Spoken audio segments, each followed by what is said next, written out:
Hopefully that was the hard part. Welcome everybody. My name is Valerie Forbes and I'm the Dean of the Charles E. Schmidt College of Science here at Florida Atlantic. Welcome to tonight's Frontiers in Science, where we're going to have a panel discussion on living better as we age, the science enhancing our health span. And not only do we have a number of faculty in our college doing research on this topic from different perspectives, as you're going to hear about this evening, but I find this topic of great personal interest, perhaps increasingly so the older that I get. So I'm sure we're all going to learn a lot from the discussion this evening. Frontiers is a program run out of the College of Science that brings together experts from within and outside the university to discuss timely scientific topics and share them with our local community members and the broader public. Before I ask our panelists to introduce themselves, I want to let you know that we'll be using a service called Slido to take questions. I think you were introduced to it on your way in. So please follow the instructions on the screen, or I think there were some handouts around, and you can type your questions into the app. It's very simple, and you can like other people's questions and they'll move up in the queue. If you don't have a cell phone or don't feel comfortable using one, the panelists will be around afterwards and would be happy to answer your questions more informally as when we have the reception. So next I want to welcome our panelists. So I'm going to ask each one of them to tell us your name, your current position, your area of expertise, and one fact about aging that you find particularly fascinating. So Ashley. Okay. Hello, my name is Ashley Artis, and I'm an assistant professor in exercise science and health promotion here at Florida Atlantic University. And my expertise, I am an exercise physiologist, but I mainly focus on for my research is how to design interventions that improve health, physical function, and recovery after hospitalization or treatment in older adults and cancer survivors.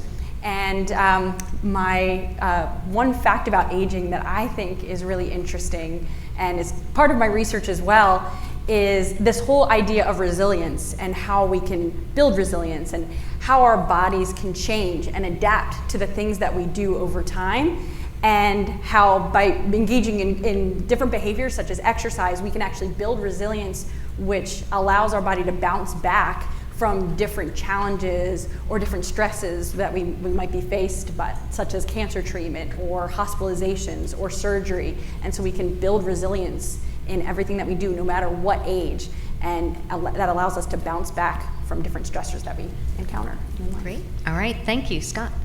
Hi everyone, my name is Scott Brown. I'm currently the Vice President of Fitness for Orange Theory, the corporate side of our system. The fact that fascinates me, Ashley did such a good job. It's close to what I was going to say. I almost want to add on to what she was talking about, that idea of resilience and the body's ability to adapt. The thing that I see emerging in some of the research that we're paying attention to, and something that I've seen with my own eyeballs, is that it's never too late to start. That people who maybe think relative to certain things that they've gone through in their life, their own life circumstances or journey, might think, well, this isn't for me anymore. And I've seen it with my own eyeballs, and we're seeing it in the research, and I think that's both encouraging and fascinating all at the same time. Great, thank you. Brandon. Hello, I'm Brandon Fico. I'm an assistant professor in the Department of Exercise Science and Health Promotion. My research primarily focuses on cardiovascular changes with aging and how that is related to cognitive function as well as cerebral vascular function. One thing that I find particularly interesting with aging is that you could kind of somewhat control your biological aging, at least on a cellular level. So if you do different lifestyle modifications such as high intensity interval exercise, you could actually slow your cellular aging. We'll talk a little bit about that more tonight. Great, thank you. And Mari. Hi everyone, my name is Marek Kudik. I'm an associate professor in the Department of Chemistry and Biochemistry. I have earned my PhD at University of Zagreb in Croatia, but I had been in US since 1998 and as an assistant professor at Florida Atlantic from 2014. My research focuses on the design and development of novel tools to study cancer and neurodegenerative diseases like Alzheimer. And short term, we are hoping to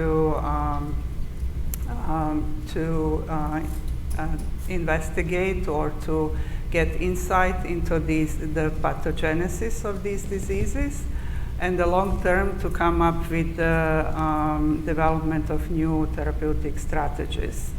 Currently, my cancer research is funded by National Institute of Health, and my Alzheimer research is funded by Florida Department of Health. And your fascinating fact. Oh, fascinating fact.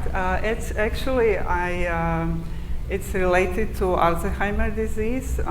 So you all probably heard and know that it's one of the kind of key features of Alzheimer's disease is the plaques that form in brain, and we believe that they lead to cognitive decline.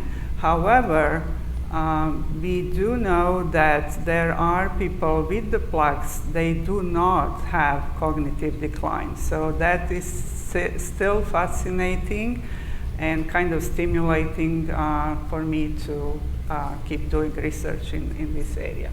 Great. Well, thank you. Thank you for those introductions. So my first question to all the panelists is on the theme of aging better versus living longer. So tonight's discussion is not about extending lifespan, but about living better and healthier as we age. And some of how we age is the result of our genetics, but increasingly it seems that aging better and healthier at least is partly under our control. So I'm going to ask each of you, and I'll ask you to keep your answers to at most 2 minutes so we can get through the rest of the questions. From your perspective, if you had to pick one thing to do or not do to improve your ability to age better, what would it be and why? So we'll start here. Well, of course, as an exercise physiologist, I'm going to say exercise. But even beyond that, I think one of the most important things related to exercise is trying to do more of a multi-domain approach. So a lot of times we might say, okay, just get out and walk, but that's only kind of covering one domain, which is our cardiovascular fitness. But trying to target different domains like cardiovascular fitness, strength, mobility, balance, and trying to get more of a comprehensive approach to what we do with our exercise. And so that way we can work on improving all of those different domains to maintain our independence and do the things that we like to do in our life. Great, thank you. Scott. Oh, she stole mine, guys. So we'll talk about that more. And of course, I'm passionate about exercise, and I'll continue to double down whatever Ashley says and whatever they say. I would say, again, things I'm looking at, and I think things I believe, I would try to put it under the umbrella of purpose, community, and fun, right? And so let's frame it in exercise. While, of course, I want you to all come try Orange Theory. I'm a fan of whatever the thing is that you find enjoyment in. And then the trick is really how you can square it to ensure that it has some multi-dimensional attributes to it. So example we see right now, what's really popular, pickleball, right? Really great for agility. It's going to touch the cardiorespiratory system if you're playing aggressively. And then complementing that with other things that you find fun and enjoyable. And so I think having something that's fun, but then also something that gives you a sense of community can be really powerful, something to look forward to. Something to just kind of keep things going. So that's sort of the strategy I'm trying to employ in my life now, and what I hopefully look forward to in the future. Excellent. Thank you, Brandon. All right, so in addition to avoiding sedentary time and making sure you're getting your step count in, 7,500 or more steps per day, I'll talk about something that kind of mimics the effects of exercise. Not everybody wants to exercise all the time, but there's other ways that you could kind of mimic some of the benefits that you see with exercise. And one of those that's really popular in Scandinavian countries is actually sauna bathing. So if you're able to sauna bathe at least 3 times a week for 20 minutes or so. Sorry, sauna bathing? Sauna, using a sauna. Bathing. Yeah. So you just sit in a sauna? You just sit in a sauna, and it actually replicates what you would get with a moderate to high intensity aerobic exercise activity. So you're able to kind of improve your blood flow, improve your vascular function, reduce blood pressure, as well as even reduce the risk for all-cause mortality by about 40% in people that are frequent sauna users versus people that don't use it very often. There's other recent data out of Norway that actually shows that if you use a sauna 3 to 4 times a week, you have anywhere between a 20 to 30% reduction in having a heart attack or a stroke within a 10-year follow-up period. So I'll talk about some other things that are related to exercise that are also beneficial as we go on tonight. And since we live in a sauna 6 months of the year, we're covered, right? We're covered. Just go outside. Yeah. Mare. Well, I think I'll complement exercise with sleeping more. So it has been shown that sleeping is really good for our body and mind to regenerate the cells. It also helps with the stress. It helps with the hormone balance, with the neuroinflammation that I'll talk about it later. So there are lots of benefits of sleep, good sleep. So, but I think exercise would be also one thing that I would say it's helpful. And one more thing, I think what I would do more would apply sunscreen more daily, because we see damage of the sun when we get older, like myself. So you start to see more of the sun effects and damage that you get over the years. All right, well, thank you for that. So we're going to move on to a slightly different theme of physical activity and quality of life. So this is a question for Ashley. Ashley, your research focuses on designing and implementing interventions to increase physical activity in older adults and those with chronic disease, with a focus on improving health, physical function, and quality of life. Can you talk about the kinds of interventions that you're working on and explain how and why they improve function and quality of life? Sure.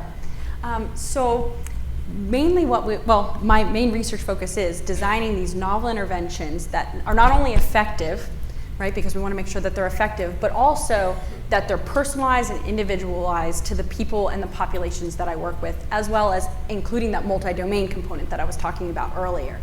And so a lot of times, some of my studies, I work a lot, for example, with patients who are immunocompromised. So we have, in one study, I work with a lot of individuals who have had kidney transplants, heart transplants, lung transplants. And so a lot of times we have to think out of the side of the box and think about, okay, how do we bring an intervention to them that is going to be feasible and personalized to them?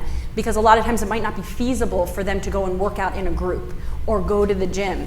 And so one of the interventions that I've been working on in 2 different studies is actually individualizing interventions and bringing it to these individuals at home. And so we've designed this multi-component intervention that includes cardiovascular fitness, strength, mobility, and balance. And I meet with individuals online and I train them, but we also not only do that while they're doing all of this in the comfort of their own home. They don't have to get up, they don't have to drive, they can just meet me and they can turn on their Zoom, or I FaceTime them, and then they can do it for 45 minutes and then be done. But we also monitor them remotely. So we give them an Apple Watch, we give them wearables, and they get an iPhone that they get to wear for the whole, or use for the whole study.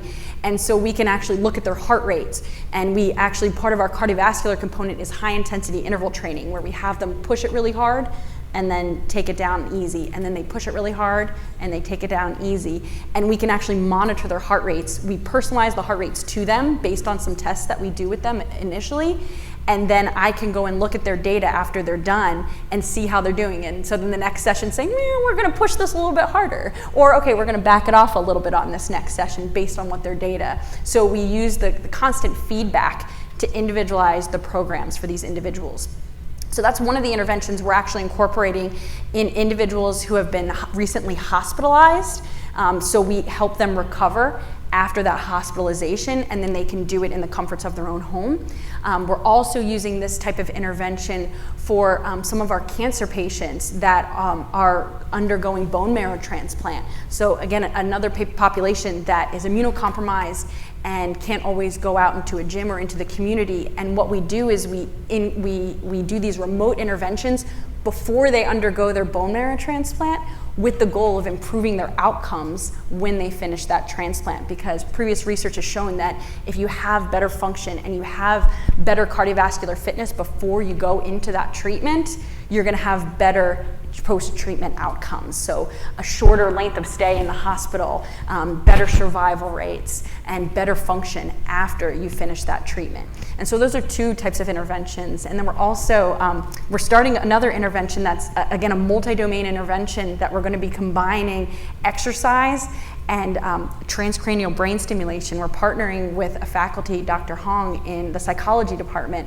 and with the goal of improving cognitive function as well as physical function. And kind of the benefit of all this, for quality of life, is we want to improve your strength, your mobility, your balance, like we talked about, your cardiovascular fitness, all of those domains, so that doing the things that you like to do, whether it's playing with your grandkids or playing pickleball, or doing the activities that you enjoy doing, that you can do them, and it's easier to do them, and you can do them for longer, which will ultimately improve your quality of life because you get to do the things you like to do. Sign me up.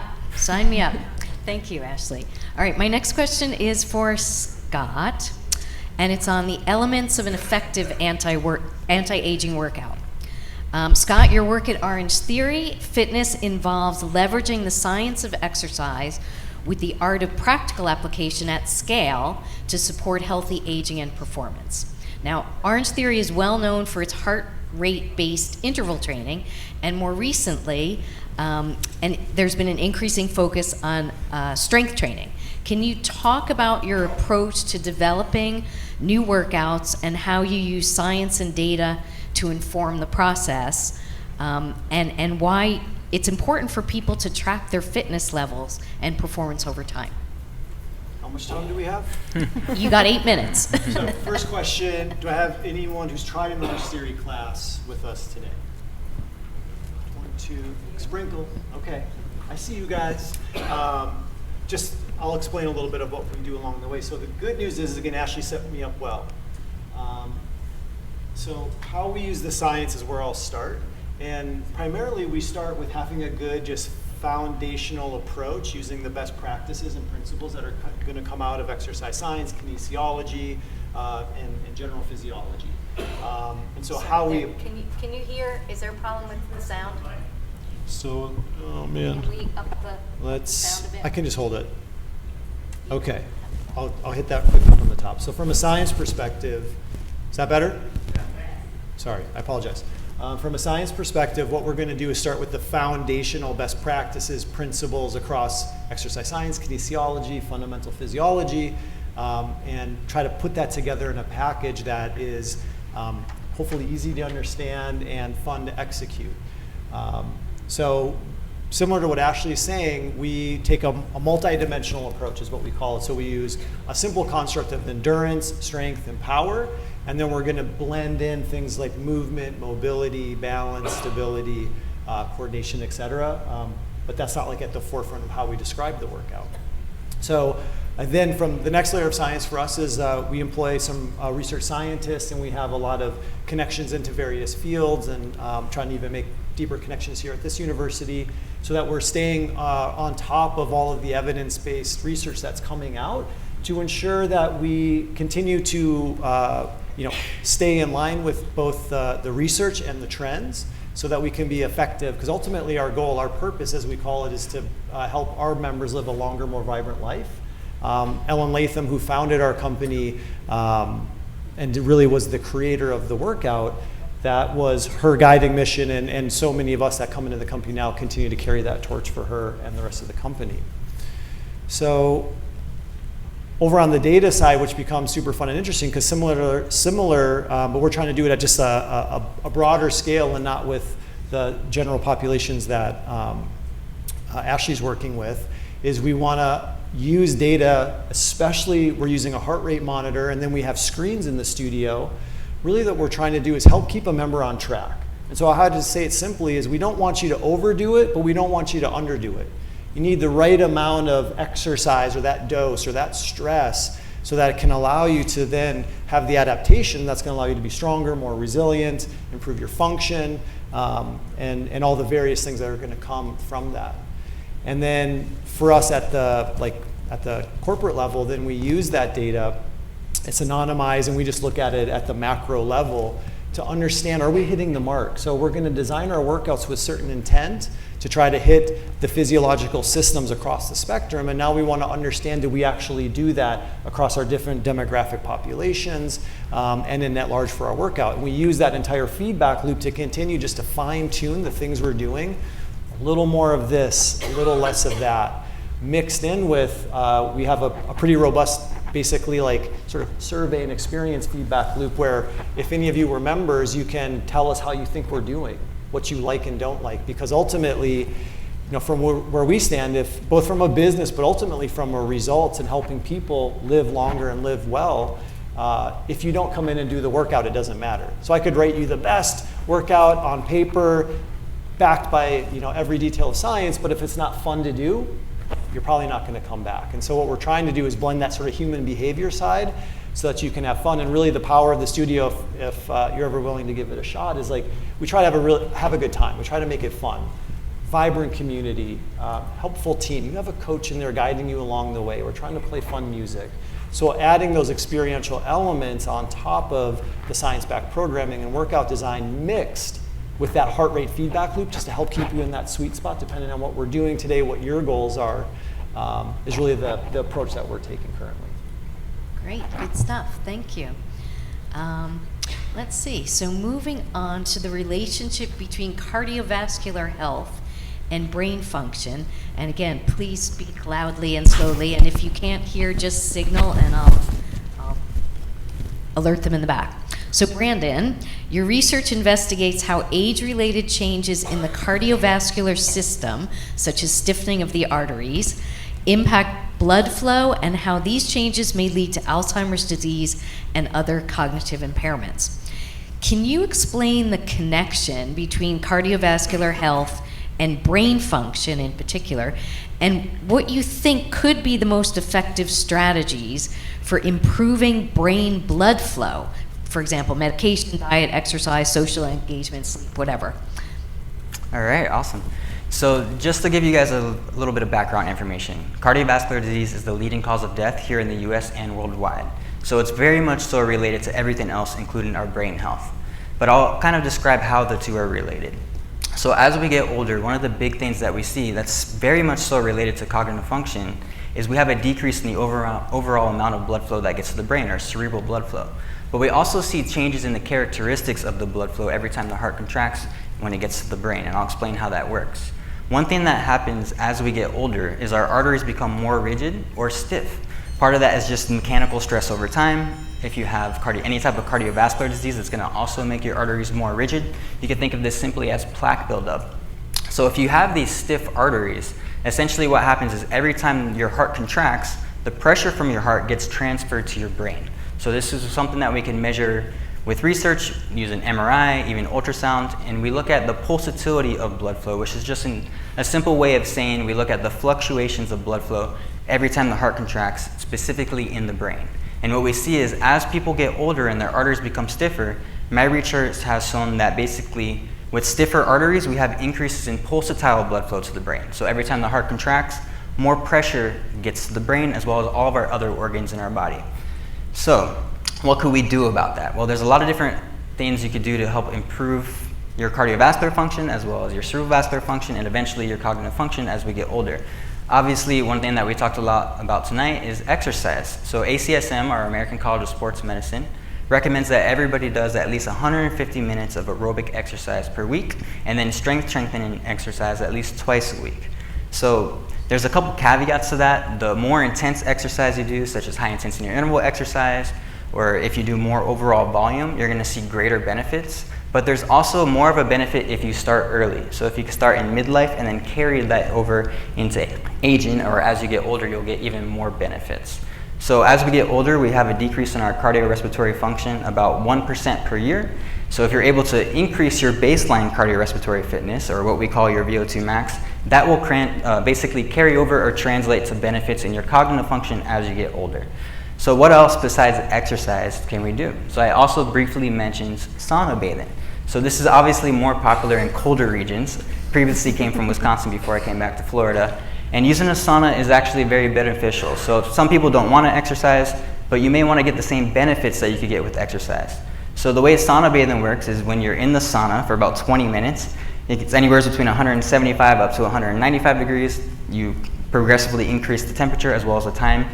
And it actually increases blood flow similar to what you would get with a moderate to high intensity exercise. So the higher the temperature and the longer you stay in there, you get increases in your blood pressure and heart rate, very similar to if you were to go on a brisk walk or a jog or even a run, for example.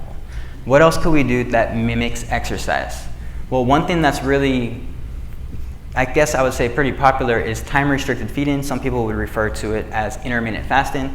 So this is a way that you might want to maybe mimic caloric restriction. So if you want to cut your calories to lose weight, that's definitely beneficial for your overall health. But if you don't want to lose weight, you could also do intermittent fasting or time-restricted feeding, where you only eat within a certain amount of time per day. So usually we start with about a 10-hour window. So for example, if you only eat within that 10-hour window, you're fasting the rest of the day. So the other 14 hours, you're only drinking water and you're sleeping. You're not consuming any calories. And what that does is it actually upregulates the same pathways that you would have with aerobic exercise. One of the main transcription factors that we nerd out about is AMPK. So that's going to help to increase your mitochondrial biogenesis. It'll improve your metabolic health by reducing glucose levels, increasing your insulin sensitivity. So there's some other relationships there with diabetes and other age-related diseases. So all of that is beneficial to improve your vascular function, help to lower your blood pressure, which is very much so related to brain health and cognitive function, as well as to help increase your cerebral blood flow overall. Some other things that I would like to mention is just living a healthy, balanced lifestyle. So besides eating well, exercising, maybe adding sauna, you could also do other things such as being socially engagement. So if you have a lot of social life and you're hanging out with your friends and you're stimulating your brain, you're releasing neurotransmitters, and those neurotransmitters are going to help to increase neuroplasticity and help to improve your actual memory. The last thing I'll mention, which is very much so related to Alzheimer's disease, is getting good quality sleep. So as we get older, if we're not sleeping enough, you basically will have more metabolic waste products that accumulate in your brain, and if you're not sleeping enough, you're not able to clear some of those metabolites.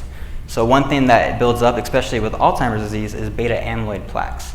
So when you're sleeping, some of that is able to be cleared. So more high quality sleep, exercising, and everything else is going to help improve your cognitive function as we get older. All right, well, thank you, Brandon. That's a nice segue over to the next topic, which is Alzheimer's disease and inflammation. So, Mare, you study the biochemistry and pathogenesis of Alzheimer's disease, and particularly how pro- and anti-inflammatory properties of immune cells contribute to the initiation and progression of Alzheimer's. So without getting too deep into the biochemical details, can you explain what you think is going on in the brain of Alzheimer's patients, why some people do and some people don't develop Alzheimer's, and whether there are any promising drugs on the horizon to treat, or even better, prevent Alzheimer's disease from progressing? Okay, so I'll try not to be too technical, and I had a nice introduction about Alzheimer and plaques. So similar to plaques in arteries that leads to cardiovascular issues, we have those plaques in the brain. And as I mentioned at the beginning, the question is still why some people that do have plaques, they don't have Alzheimer's disease, they don't have that cognitive decline. So the amyloid plaques, basically that's we have a bigger protein that is called amyloid protein that gets processed, and it releases a shorter fragment that is then forming those deposits, aggregates in the brain.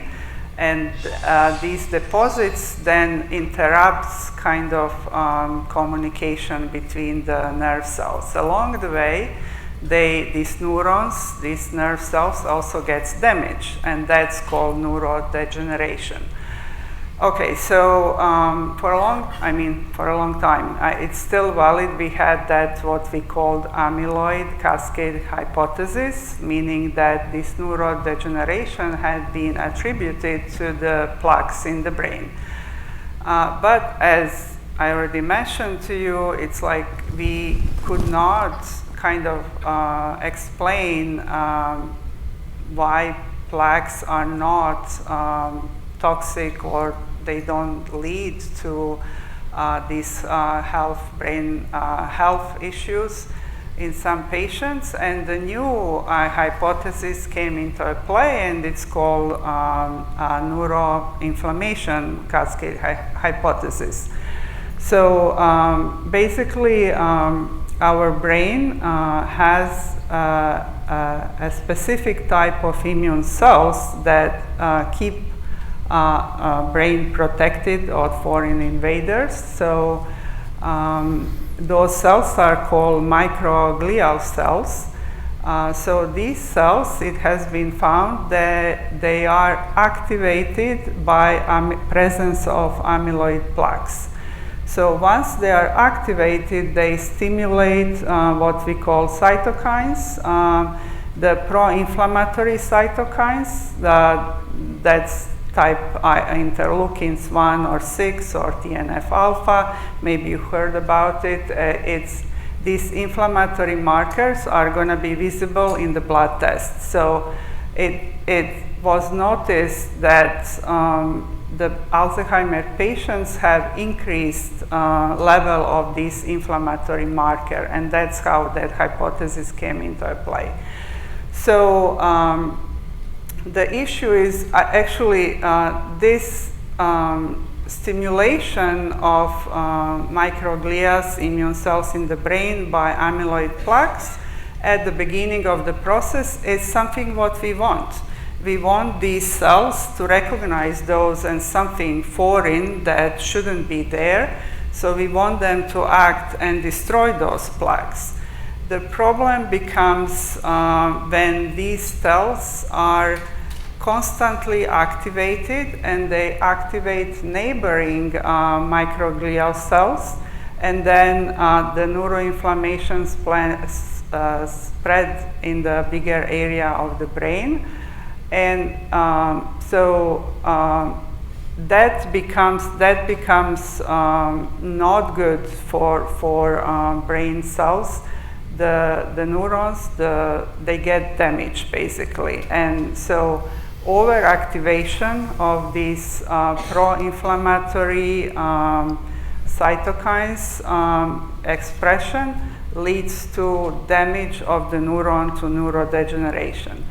I should also mention that microglia also has other subtype that will release anti-inflammatory cytokines, like interleukin 10.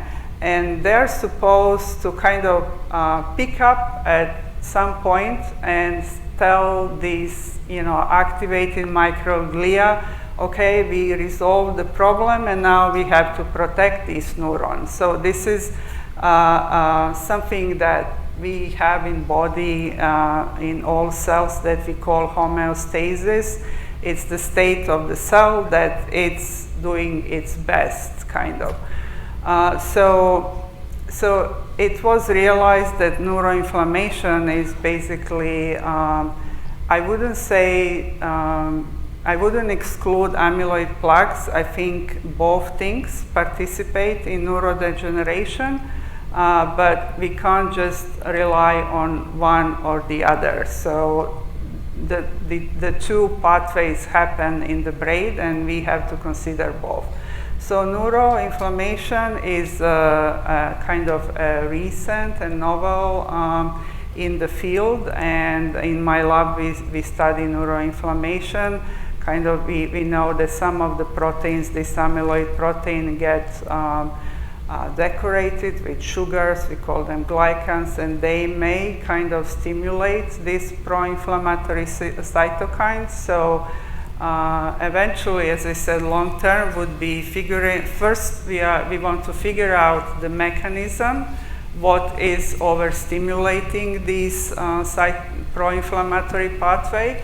And the next thing would be finding the way to modulate these inflammatory pathways on a way that are helpful but not lead to the neurodegeneration. And I don't know if you mentioned, I think you asked if there is something on kind of drugs that are available. You probably are aware. I mean, we did not have for a long time any kind of drugs that would actually work as a modified disease, help with the cognitive impairment. But so now we have these two antibodies that are approved by FDA, one in 2023 and one just last summer.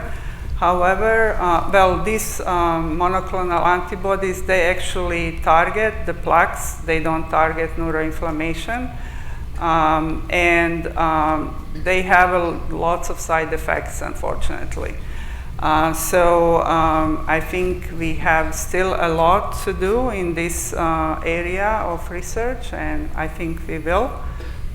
It's in the meantime, I think exercise is definitely a good way to go.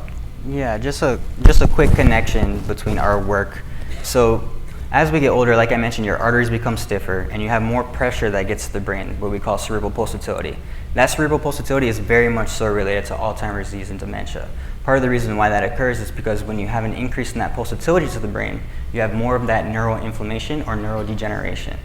So it's important that we try to limit the stiffness in our arteries, lower our blood pressure, because that'll help to maintain the overall volume. So one thing that you see in people that have Alzheimer's disease is overall decrease in blood flow to the brain, as well as a decrease in the actual gray matter and white matter volumes. So trying to limit that as you get older is definitely very important.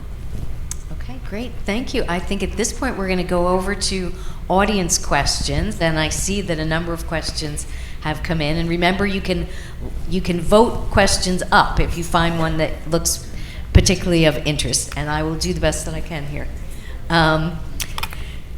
I know none of you are nutrition experts, but you may know the answer. There are a couple of food-related questions, so one's right at the top. So, do you know of any foods that can help reverse or slow aging on a cellular level? And I'm hoping you're going to say red wine, but maybe not. So Anybody, I could mention a supplement. So anything that increases your energy levels. So part of that could just be something simple as creatine. Creatine is going to help with your cognitive function as you get older, just because it helps make more ATP, more energy. You're able to process thoughts more clearly and have a better memory. The other thing is something that mimics that caloric restriction pathway that I mentioned that upregulates that nerd talk of AMPK that you get with exercise, sauna use, all that other good stuff. And that's any supplement that will increase NAD. So that's also another precursor that's used in metabolism, NAD. So I would say any supplement that increases NAD levels, creatine that I mentioned helps to increase your ATP levels. There's other drugs out there that are also somewhat beneficial. Metformin, for example, that upregulates that pathway that you have with aerobic exercise, AMPK. So stuff like that is definitely worth looking into at least. NAD, that's just a byproduct that you have with oxidative phosphorylation. So there's a couple different supplements that you can take in order to increase. Maybe oxidative phosphorylation. We have Yes. to find a different term, you know. Your aerobic energy production pathway. So. Like how you make energy when you exercise, like Yeah. the system that you use, and NAD is like a byproduct. Yeah, it's just a high energy phosphate. Okay. I got You another can find food. NAD as a supplement at your local supplement store. It'll just the letters NAD. Yes. There's other supplements that may also increase those levels. And I would just like to mention, I think it's hopefully getting more common sense and more awareness of it now, but looking to do our best just to reduce the amount of processed foods we're intaking. It's getting, I think somewhat intuitive, but it's becoming more and more clear as we go forward, the negative impacts that can happen across a variety of physiological factors, as well as I think the question was around cellular health. Yes. Yeah. Yeah. Okay. Since He's got we're his hand up over there. well, what? Can you not hear? Sorry, say that again. Can you not hear? Because we're taking the questions through. Speak louder. I wanted to do a follow-up to that question.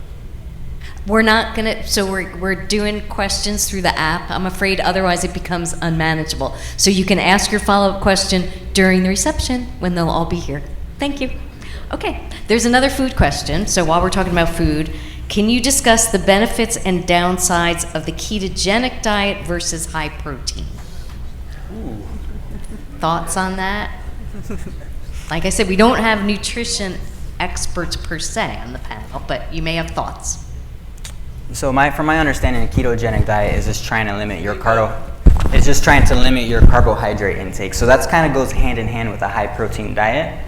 I think if you could stomach it and you don't have stomach issues, there's nothing wrong with being in ketosis and eating a lot of meat, maybe a little bit of fruit just so you can get a little bit of glucose, but you can't have too much sugar in order to stay into that ketogenic diet or that ketosis.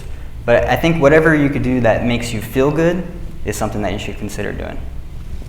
And kind of adding on to the idea of high protein, so there has been research to show, even as we get older, you want to have a higher protein diet, and even without exercise, higher protein diets can help maintain your muscle mass and your strength, even in the absence of exercise. So those high protein diets, it generally hasn't been shown, and a lot of times you'll hear these things that are like, oh, it's really bad for your kidneys, or it's really bad for this, but there really isn't a lot of evidence to show that unless somebody has an underlying condition that would make them more prone to having kidney failure or something like that. But in general, high protein diets have been shown to be safe and also effective for maintaining muscle mass and strength as well.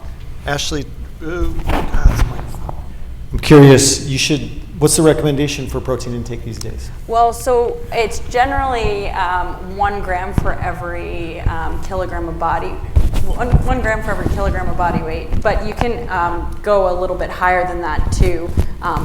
Especially, again, there's been some evidence to show if you go higher than that, not crazy, but 1.2, 1.3 grams for every kilogram of body weight, that can again be beneficial for your muscle mass and strength, especially as you age. Yeah, there's even recent calls out there that call for 1.8 to 2.2 kilograms per body weight. So a lot more protein than what the RDA recommendation is only 0.8, so less than 1 per kg. So definitely more protein is beneficial, especially if you're doing any type of exercise program. It's going to help with your recovery as well as to help build that muscle mass. That's so important as you get older because it helps with your metabolic health as well as your activities of daily living, your function, and everything else. Okay, great. So moving on to another topic. Ooh, and the questions are popping all over this place. And I don't remember touching on this, and I'm not sure who's the best to answer, but the question is, what is the ongoing impact of GLP-1 drugs? Who wants to take that one? Brandon? Yeah, I'll go ahead and quickly talk about that. So that's not exactly my area of expertise, but with obesity, GLP-1 is going to help lower your appetite. If you lower your appetite, you're naturally going to consume less calories, and that's going to help you lose weight. But there are some caveats to maybe doing that. You might also be losing some of that lean muscle mass that's so important as you get older.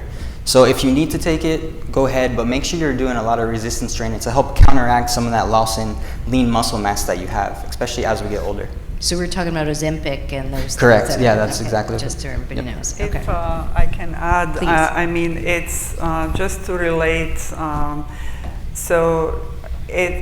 This drug basically works on the insulin resistance. So that's another, I was talking about neuroinflammation gets out of control.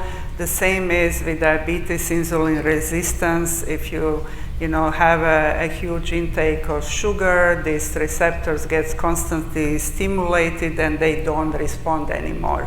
So these drugs, Ozempic and others, basically working kind of on modifying that insulin resistance. So we are coming back to a healthy diet, less sugars, more protein, lots of antioxidants, like all the berries. They're very healthy, for example, for breakfast. Okay, great. I have a couple here who are getting a lot of likes. One is, does consumer technology have a negative impact on brain function, like iPhone, Apple Watches? These are far-ranging questions here. I think I think it really depends on how you use it, so there's, research on, doing brain gains or different technology that you can use to enhance cognitive function, right? Or if you use those wearables, to track your exercise, how we were talking about, making sure you're staying in those heart rate zones that you want to, or, how we've talked about how high intensity interval training, the more intense exercise that you do, right, that can promote brain blood flow. And that can enhance, right, cognitive function. So I think, right, it actually helps you can use it as a benefit to track your exercise and to do different activities that could benefit your cognitive function. So while maybe, spending a lot of time on your devices might not be beneficial because now you're spending less time being physically active or doing other things that might benefit. But I think that it depends on how you use the technology. I think part of the things that I'm personally looking at, and we don't necessarily talk a lot about at Orange Theory, is I think relative to how you're using it and what the possible negative effects are. I think it's worth keeping a close eye on social media and the impacts that can do. And like one of the things that I'm watching right now is just its tendency to promote the feelings of isolation, which are opposite of what we find to help us live a longer, more meaningful life, where we want to be in a community, we want to be here with each other. And so I'm really glad you're all here and we're not on a Zoom call. Yes, yes, indeed. So I want to go back to one that is related to a question about the sauna bathing. And it was, is there any difference between infrared sauna versus steam sauna? That's a great question. So I think there's still a lot of research that needs to be done in this area. The key thing that you need to do is increase your core body temperature. So when you increase your core body temperature by exposing yourself to either infrared light or being in a sauna, so there's difference between saunas that are dry and some of them that actually have humidity. We're not exactly sure which one is the most beneficial, but a lot of the research that has shown benefits is the dry sauna bathing. So I think the infrared therapy would be very similar to that, where it would increase your temperature. Doesn't have anything to do with the humidity. As long as you're increasing your temperature or your core body temperature, you're going to have those cardiovascular responses. Those cardiovascular responses, increase heart rate, increase blood pressure, are going to stimulate the molecular mechanisms to help give you all of those benefits that you would get with exercise that I mentioned. Okay. And on a related theme, the audience would like to know, is a cold plunge beneficial? I could also kind of speak on that because I am interested in environmental physiology.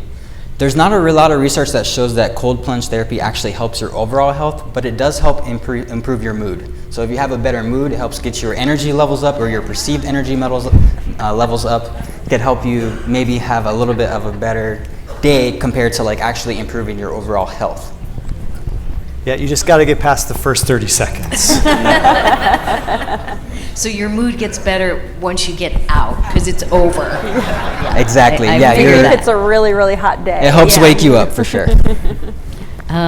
Okay, so there's obviously one here for Scott. What is the meaning in the name Orange Theory? Oh, this is good. So the original concept in which we still leverage today was, so like we're talking about, we don't necessarily describe ourselves as high intensity because we actually employ a varied intensity approach. So that can be personalized. And so if we think about how we're both tracking and guiding the members, is we use a version of the 5 heart rate zone system.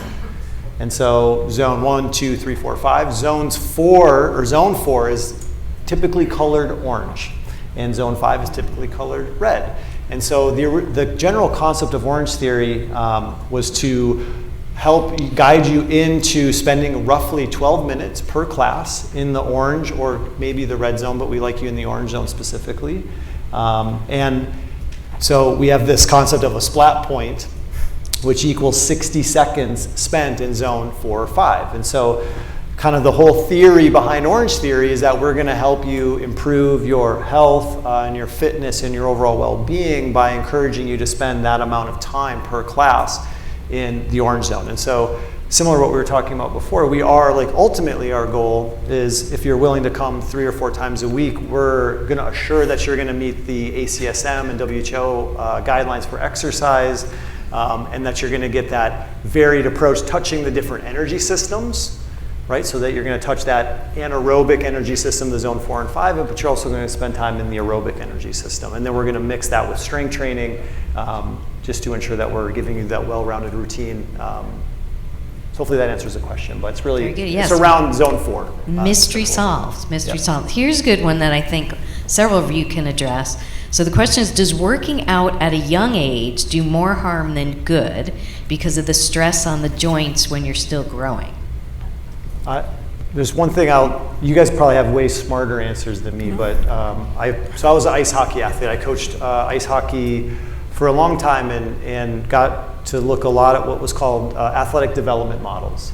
And so they'll speak more clearly to the research, but from how we were applying the research that we were getting educated on is that, so I think part of it would be, how do we define exercise at an early age, and what is the early age? Would be like, so we want to qualify that. I think there's the general consensus right now, and you guys can correct me if I'm wrong, is that if you're a multidiscipline sport or you're engaging in multiple different types of activities or things, especially from an early age on, that's going to have net value.